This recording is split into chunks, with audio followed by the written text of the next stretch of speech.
satani nakora mu bantu ni satani ntakora mu bantu yego arabakoreramo vuba arabakoreramwo simple nese uko bimeze nuko nyine kandi iyo satani kagukoreramwo ntubimenya yuko ari we ya ntubimenya yuko ari we rero biragoye kugira ngo umuntu okay kijya gitego none ibitego wazanye ibitegwa ku isi ninde ni Imana niwe biri none rero nta kintu satani yari rero nta kindi je nshobora kugira kandi sije kugira ngo pembeni canke ici Imana yaremye jewe ntacyo nshobora kugwanya none ko ugeze kutubwira ngo Imana yaremye ntokigwanya utubwira wowe ko utorya inyama kubera iki kandi Imana yaziremye inyama yaraziremye mugani yaziremeye wewe ngo uze kuzirya none yaziremeye umuntu wewe yafise ibyawe wewe yakuremeye ibyo wawe uzorya ngo wewe ngo ndaguhaye ngo impene ngo yaje kuri iyi si ngo uje kuyirya wewe none akuna Imana yaremye yabanje kurema ibire bijya nivyo abantu bipangira urumva uburyarya bwaraje ku isi mu nyuma uburyarya bwaraje kubera bijya bintu twebwe twari duteguza kuza kubikontorora yego kubikontorora apana kubishumbisha none hari itandukaniro y'ibitegwa n'inyamaswa byose Imana ntiyabihaye umuntu ngo abi yes itandukaniro ririho rikuru cyane rikuru rinini cyane kuko turazi impene irafise ijwi urashobora kuyumva impene n'igihe utanguye kuyikerera ugomba gutangura kuyibaga uzawumva yego kandi urayumva kwa bisa kwa impene iriko iratakamba iriko iragutakambira iriko irisabira nekigombe wewe rero gacugambarara wikawusha unatawucinje ya judgment kandi aho siniko navuga ngo ngo abazirya ngo rero ngo bafata gute ngo kira muntu wese afise uburenganzira gihitamwo ry'ukwemera kwiwe byose yego mugabo ari jambo tukunda kuvuga mu Kirundi nagacamugani kavuga gaturumva bibwirwa benshi bikumva bene byo you know man so ni kuvuga yuko twebwe iyo tuko turapiaringa gutya hariho abataradutahura hariho n'abamaze kudutahura hariho n'abashaka kubatahura babikeneye bana b'abantu yego gute you see so n'abantu bari three types of abantu batandukanye ariko rero twe kuko nko muri twebwe twe nkanje jenyene mbo ndabimenyere kuko n'ukuntu mbayeho mbo ukuntu no bamfatwa mfashwe neza canke nkafatwa nabi ahandi hantu this is what we are used to yego tabimenyere mugabo rero igikorwa cacu twebwe no kwemeza abantu kubemeza yuko kujya kuntu biyumvira ko atari ivyo mu bisanzwe you know mu bisanzwe nuko example apana amabwire y'abantu ariko ivyo wibonera ubibona gute ubifashe gute action uyu muntu abari karagira ubunyene muri umwanya uzibona gute eske biracameze nka kwa kundi wari ubona okay aba bantu nabanywa tabi gusa nta sose nico gituma rero niyiharamera twayizanye to change this mind kugira ngo duhindure bijya bintu turazi yuko rimwe na rimwe usanga hari abandi bantu mbo ashobora kuza nko kumenga agomba gusa nkanje mugabo tutafise imitekerereze imwe yumva tutekereza kumwe tutibaza kumwe you know ugasanga ujya muntu arafise ibintu vyiwe akirimwo bya gangsterism you know canke ibintu bya sexism canke ibiki byandaguteke byinshi no ako ujya muntu ugasanga afise amadread nkanje you know dreadlocks niki iko na rendezvous yake umuntu amubonye nkujya aca mwita ngo rasta kujya muntu bwiwe wewe ntabwo ari umurasta kandi nawe nyene arabizi ko atari umurasta ariko si umurasta okay yes so kije nico kintu haramera yaje gufasha kandi cyane mu ubwo n'urundi ruhande rugira gatatu kw'ibikorwa by'abarasta haramera numwe atazi yuko kwica ari bibi yego barabizi bose kandi nujya nyene mwicanya bari karica arabizi ko ari bibi banamufashe bonamufunga canke kugwana canke gutuka urumva ari ibindi bintu automatically umuntu ababizi kubera ko nakujya anyora wumva kandi bavuga bati ego ingo kwa Yesu Yesu arakuruhura numukiza ni you know ibintu kuva tuvuka twama tuvyumva until today until tomorrow market igihe bizoherera ryari you know?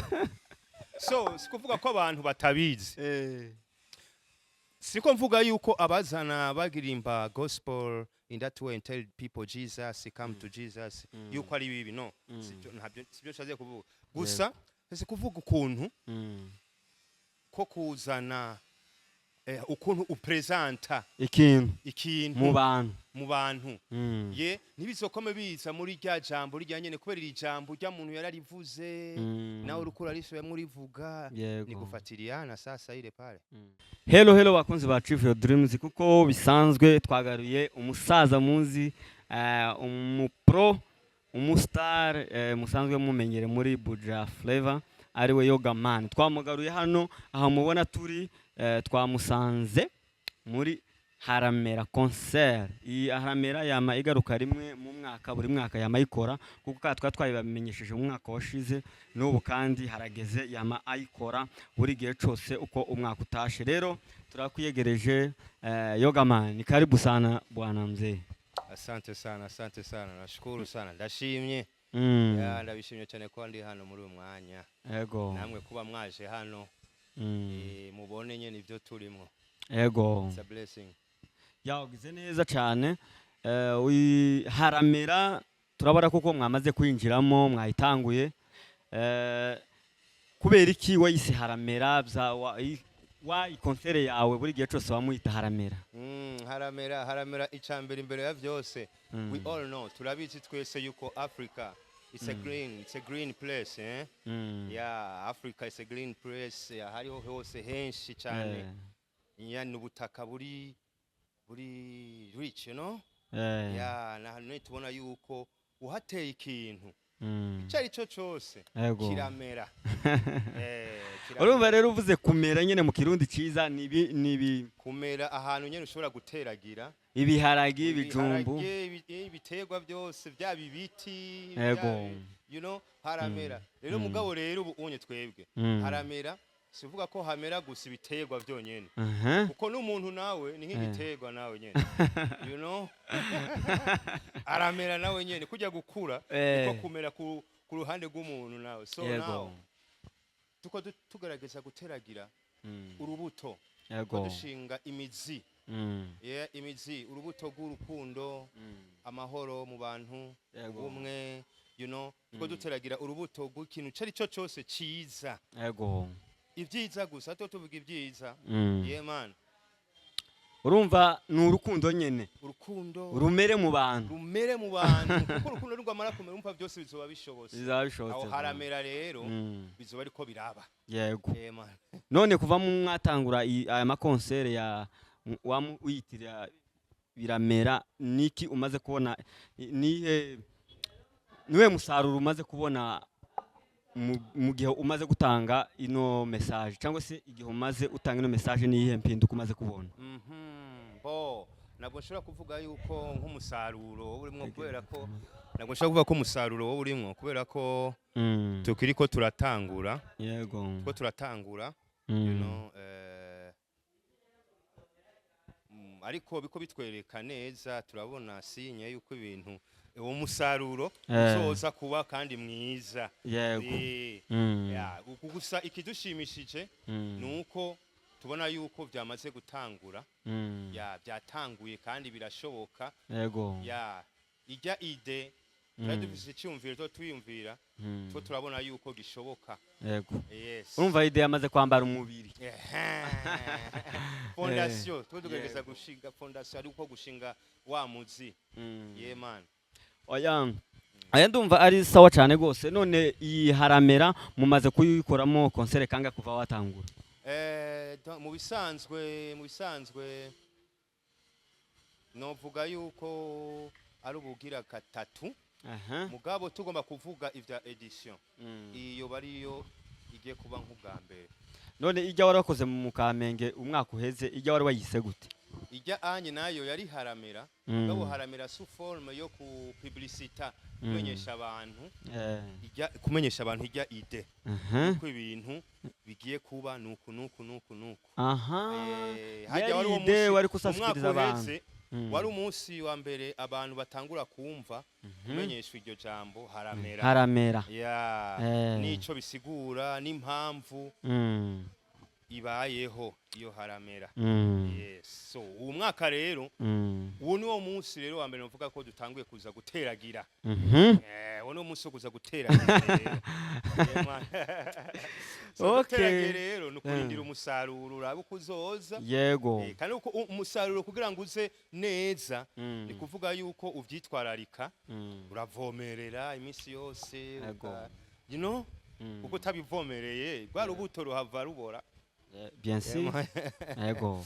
None bwana Yogaman uriko uvuga ivyo bintu haramera mu rukundo haramera eske hari abantu mubona muri societe babumva kuko cyane dusanzwe tuzi kuko abantu nkamwebwe mwambara uko baba rasta hari ukuntu muri societe rimwe babona nko muri abantu bamwe amatabi urumogi rero bakabafata nkaho umengo muri abantu mutovuga ijambo ngo ryijane ibyo muvuga bishobora kwigisha societe.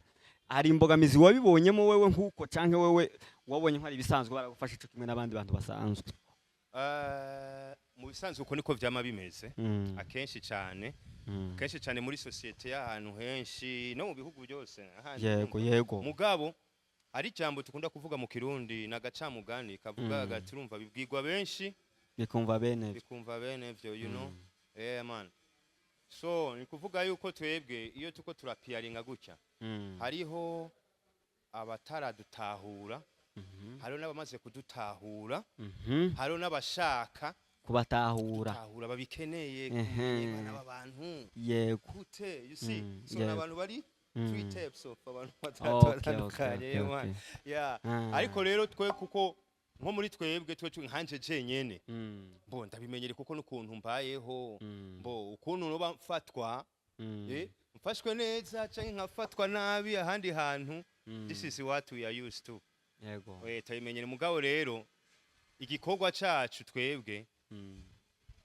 nukwemeza abantu kubemeza yuko kujya kuntu biyumvira ko atari ivyo mu bisanzwe you know mu bisanzwe nuku nkanje okay sije ndi muri tele none ntibari imbere yanje y'amaso yanje none bazobibona uko tubayeho tubanye ni naco gituma tutaja kure cyane n'abantu kuko tubazi uko dutegerezwa kuba hafi n'abantu you know rasta ubwa mbere bavuze ati rasta people batubonye abarasta ni ubwo rasta n'umuntu ameze nk'icitegerezo you know ni akarorero ni nk'ikiyo ikiyo urabona ikiyo ukiravye ntuburi kurakirabaco kandi uburi kuriraba uravye ikiyo wowe wiraba ukuriraba uri kurihweza wenyine mu wihweza what are you looking for? So turi nk'ikiyo cyo kwerekana example example apana amabwire y'abantu ariko ivyo wibonera ubibona gute ubifashe gute action uyu muntu abari karagira ubunyene muri umwanya uzibona gute eske biracameze nka kwa kundi wari ubona okay aba bantu n'abanywatabi gusa nta sose nico gituma rero niyiharamera twayizanye to change this mind kugira ngo duhindure bijya bintu turazi yuko rimwe na rimwe usanga hari abandi bantu mbo ashobora kuza nko kumenga agomba gusa nkanje mugabo tutafise imitekerereze imwe yumva tutekereza kumwe tutibaza kumwe you know ugasanga ujya muntu arafise ibintu vyiwe akirimwo bya gangsterism you know canke ibintu bya sexism canke ibiki byanaguteke byinshi no ako ujya muntu ugasanga afise amadread nkanje you know dreadlocks niki iko na sunara ndevu yake Yego. umuntu amubonye nkujya aca mwita ngo rasta nkujya muntu bwiwe wewe ntabwo ari umurasta kandi nawe nyene arabizi ko atari umurasta ariko si umurasta. Okay. Yes, so kije nico kintu haramera yaje gufasha kandi cyane cyane mu ngo n'urundi ruhande rugira gatatu kw'ibikorwa by'abarasta haramera kugira haramera man. Yes, iyo haramera nyene yes yazanywe n'abarasta nyene. Yego. Man. Yeah, so iyi haramera nyene ice ipresenta mugabo iri kumwe n'ibikorwa bimwe ya nico twise Rasta Council of Burundi. Yani nko kuvuga aba Rasta bose b'abarundi. You know? Yego. Aho bari hose ku isi. You know. Utegereza kuba nka ambassadeur w'abandi. You know, aba Rasta b'abarundi bose aho turi. Yes, yeah. Kwimenya yuko yes, this is another. So we are counselors. None niki murusha abandi muri societe tuvuga aba basenga aba basani baririmba indirimbo za profane abarimbi za gospel mu barushiki niki muri ko muzana muri societe bo badasanzwe bafise natwo twovuga ngo turabaruta mugabo tugenda dutandukanya ku maide y'ibintu tuba tuzana for example akarorero you know tubayeho mu bintu abantu hari ibintu umuntu wamubona buri munsi ukavyumva buri munsi yego ariko kandi ndashobora gutanga akarorero nta muntu n'umwe atazi yuko kwica ari bibi yego barabizi bose kandi nujya nyene mwicanya bari karica arabizi ko ari bibi banamufashe bona mufunga canke kugwana canke gutuka umva ari ibindi bintu automatically umuntu ababizi kubera ko nakujya anya urumva kandi bavuga bati ego ingo kwa Yesu arakuruhura numukiza ni you know ibintu kuva tuvuka twama tuvyumva until today until tomorrow market tuzi igihe bizoherera ryari you know so sikuvuga ko abantu batabizi siko mvuga yuko abazana bagirimba gospel in that way and tell people Jesus come to Jesus yuko ari bibi no sibyo nshaje kuvuga gusa ese kuvuga ukuntu ko kuzana ukuntu upresenta ikintu mu bantu ye ntibizokome biza muri rya jambo rya nyene kubera iri jambo rya muntu yararivuze nawe urukura rishoye murivuga ni gufatiriana sasa ile pale ko turigana na kubera ko twumvise yuko kira buri muntu wese avuga okay Yesu ni mukiza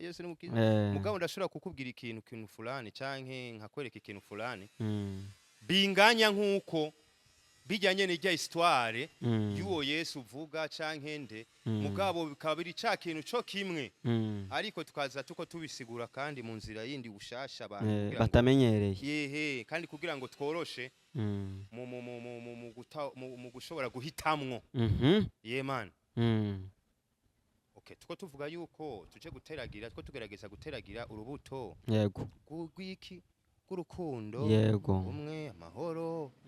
And we used to hear turumva yuko bavuga yuko Yesu ari umwami w'urukundo n'amahoro kandi cari cyamuzanye kuri iyi si uko byanditswe uko byanditswe si you know uko byanditswe kuri atubwira ivyanditswe cya anye sije yuko birapfa biko yari yaje gupromotinga urukundo love na amani n'amahoro as they say is a king of peace umwami w'amahoro n'urukundo so natwe rero tuje guteragira urubuto rwa rukundo n'amahoro niki haraho bitandukanye n'ivyo bya Yesu yabwiye ko yaje kugira you see but ndashobora kubikwereka ntashizemwo rijya jambo kandi Yesu ry'abantu bamaze hari abandi umengo jyo bagera amaze kubatobora amatwi no noneho yaritegereza kubyumva noneho aciye aruha bararirambiye Yesaya So it's the same thing. We're bringing the same thing. Ryarindi nyene rya jambo ya love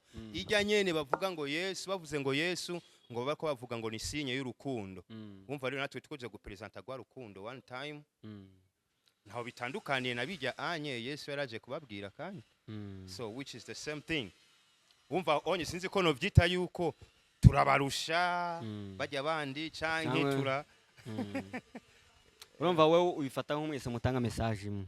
Message. Okay. None yoga ko abantu benshi ko nahoze mbikubwira usanga nkuko bumvise iryo jambo haramera acha yumvira nko amera za mbuto. Imbuto iziye.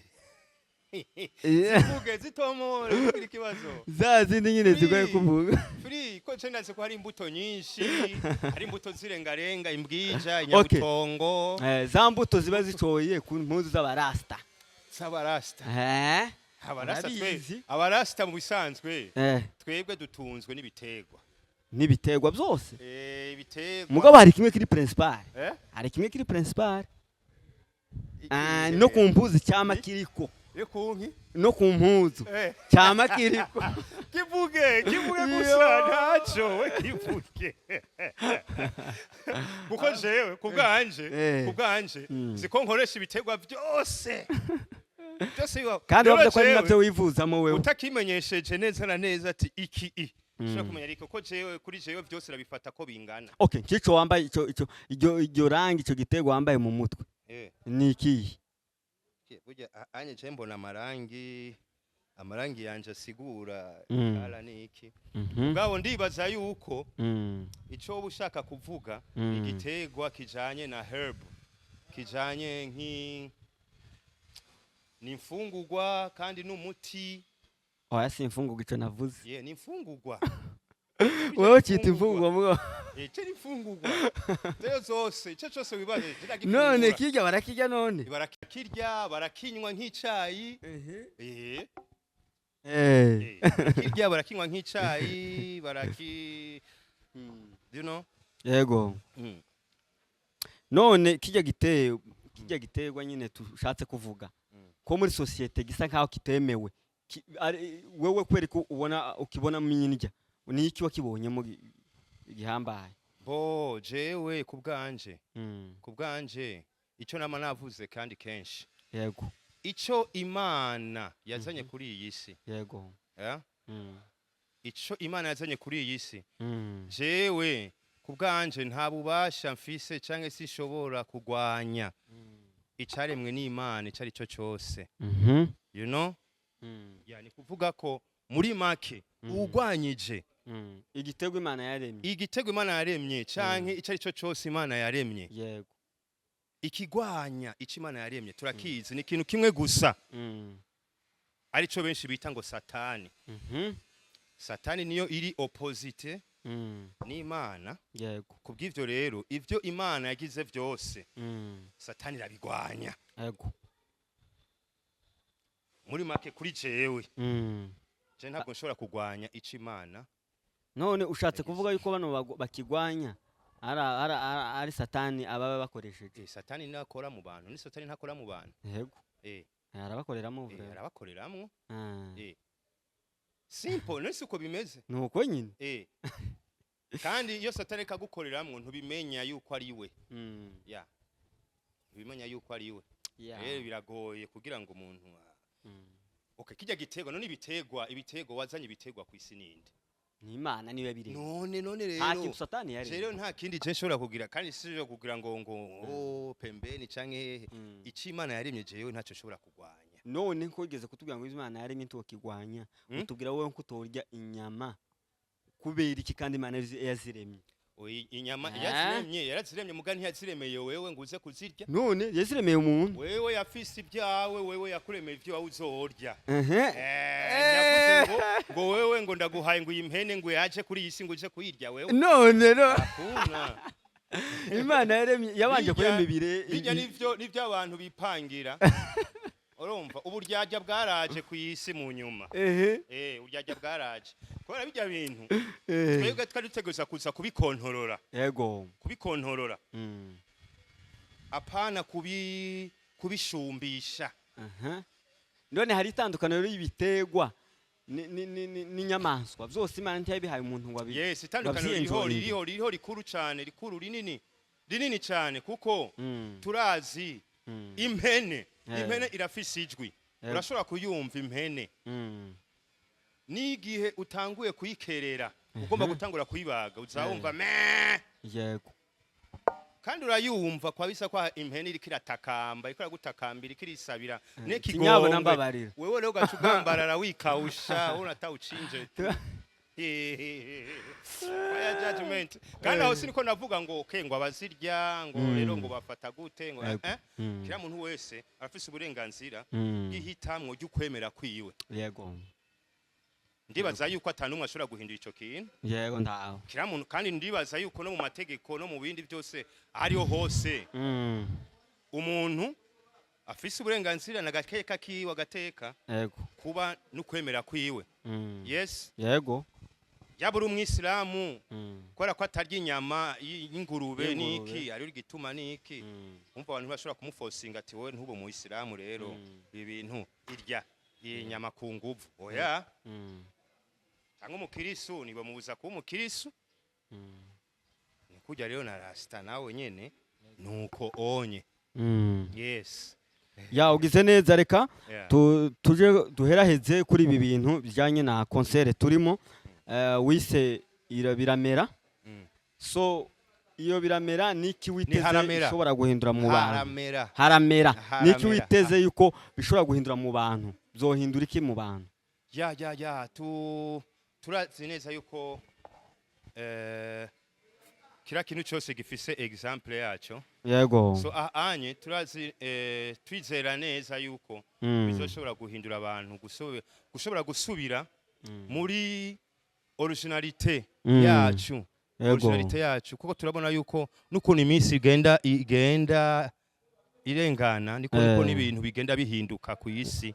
Urabona unye abantu n'imibereho yacu yarahindutse. Yego. Yes. Abarundi bari babayeho mu binjana by'imyaka nk'imyaka 500 iheze cyangwa imyaka 1000.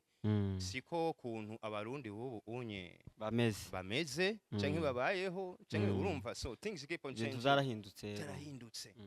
Kandi sivuga ngo bimwe ngo byahindutse ngo kuba neza tu bihinduka biba nabi ibindi okay neza cyangwa gute you know. Ariko gusa tugerageze gusubira mu kwitahura ico turi abo turi ivyari byo you know muri market dusubire muri mpemu wacu originale. Yeah. Muri mpemu wacu originale. Yes. Yeah. Muri esprit yacu originale. Nibyo tuko tugerageza kugira.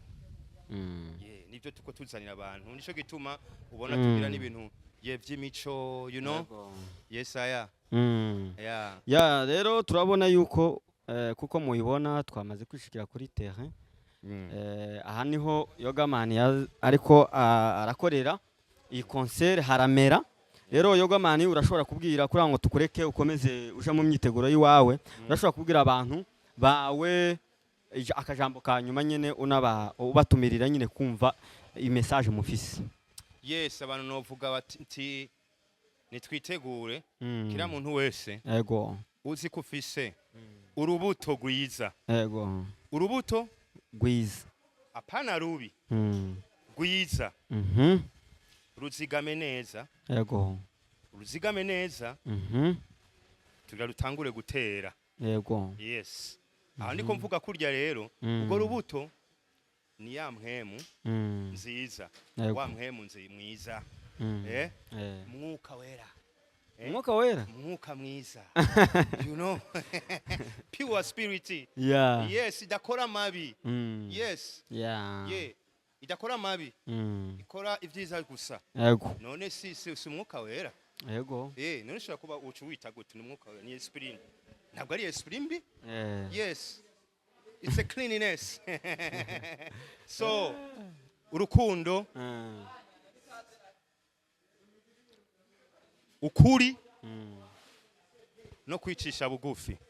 Yes. Ibyo bintu tuze tubyamane. Yego. Mu buzima. Hama nibyo bishoboye byose. Yeah man. Ugize kuvuga neza tuti cyane. tugendere ukuri Yego. urukundo Mm. no kwicisha bugufi Yego. yeah man Ugize neza Yogamani bankudukutira ka kapera k'amasegonda nk'abiri. yeah Mm. wo yo lele aha umbirizi by'ikemberi tuyagira yo ubyumve musazanje niwe nihaya yehe wanawe mushikanje niwe nihaya Oh. taking them so far away from me. But I and I mission impossible, impossible.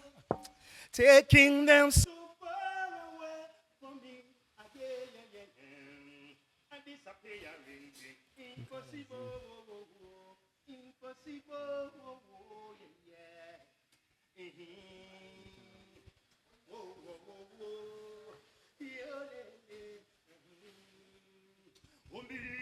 Kemberi tuyagira ayo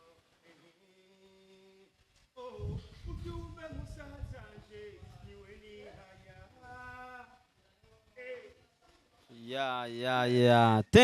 Thank you urakoze cyane turagushimiye kuba waje kubana natwe ukaba uduhaye kano ka interview. Rero turabatumira abantu benshi kuguma mwumva messages z'uyu Yogamani murumva kuko azi no kurimba neza. Turabashimiye bakunzi bacu Yogamani wakoze.